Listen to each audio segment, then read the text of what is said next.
The citation read out by Professor Judith Gaffney on behalf of the institution's leadership described Ndamase as not just a designer, but a visionary whose work resonated across continents, capturing the essence of African identity.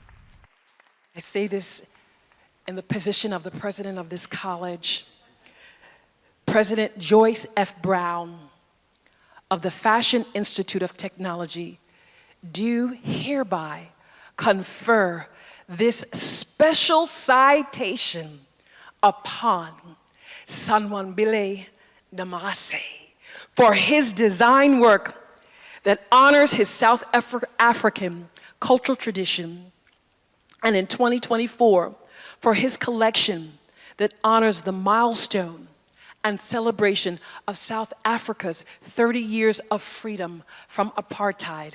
We celebrate you from FIT. Viva Nelson Mandela, viva! Viva Mama Winnie, viva! Viva the government of national unity, viva! Ladies and gentlemen, I have absolutely no words except to say thank you, Madam. Thanks, Professor.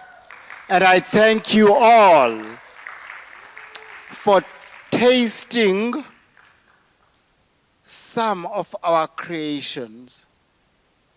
The only thing that we'll be asking unto you, please start buying locally made products.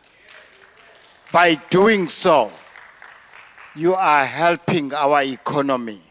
His designs made famous by the country's first democratically elected and first black president among the world's greatest statesmen, and a creativity and vision that has shadowed South Africa's 30 years of democracy. I'm smiling all the way. I'm here now today in New York on a different mission, on a different trade mission.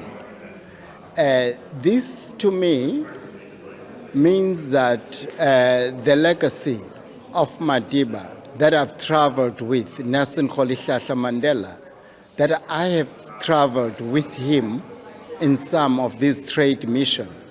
And now, after 30 years of our democracy, here I am, exposing once again, becoming the ambassador of our African aesthetics and displaying it in an institution like this one, which is FIT.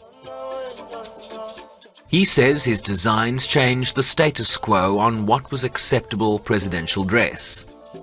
It's overwhelming because we changed the status quo, not only in South Africa, in an international arena, across African diaspora, including Europe.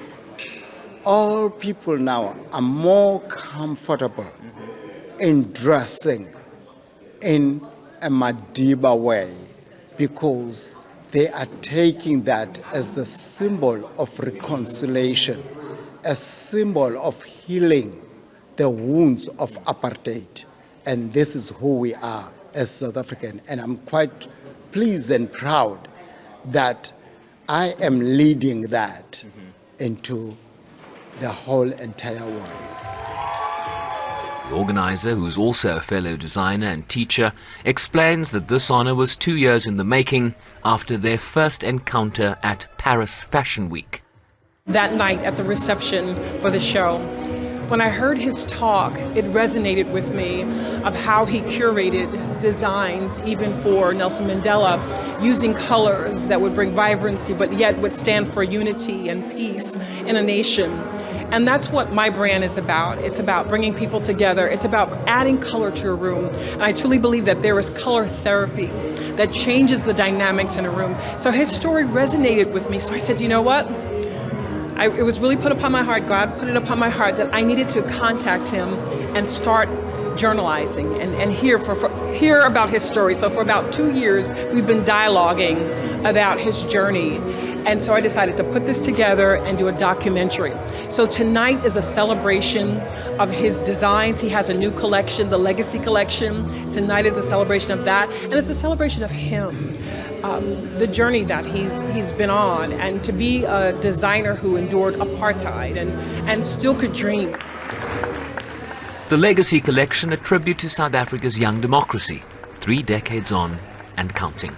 Sherwin Bryce-Pease, SABC News, New York.